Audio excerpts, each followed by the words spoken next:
再来看美国联准会主席鲍尔最近表示讲，按说要降利息，嘛带动美国大起。今仔早起台股一开盘嘛起344点哦，是一路起，落尾是起512点收盘，收伫24277点。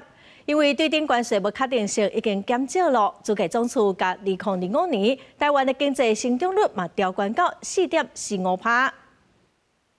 美国联准会主席鲍尔伫全球中央银行年会发表演讲，公开9月份降利息的消息，放出好消息鼓励市场。道琼斯工业指数创甲历史新高，刺激台股2开盘大起344点，搁转来24000，盘中上悬是24325点，台积电嘛上悬1175块。那些非法移民被赶走了，找不到工人，但是那些公司也倒，也不需要那么多人，所以现在是情况僵在这个地方。接下来的情况呢？如果美国的经济进一步恶化的话，那联准会就要去考虑调降它的利率。所以市场上今天欢声雷动，听到降息就高兴。你忘了那个降息原因是什么？是美国经济不好。学者警告讲，虽然降息鼓励市场，不过美国降息时嘛因为关税政策停顿是通膨乌影原在，敢会影响消费市场，要持续注意。不过最近主计总处公布今年经济成长率上升的预测，原本讲保3做一季收悬到4.45%，有机会保4。学者分析讲，1月到7月台湾的贸易表现，出口产品有70%是资通讯产品、电子零组件，受到关税冲击较细。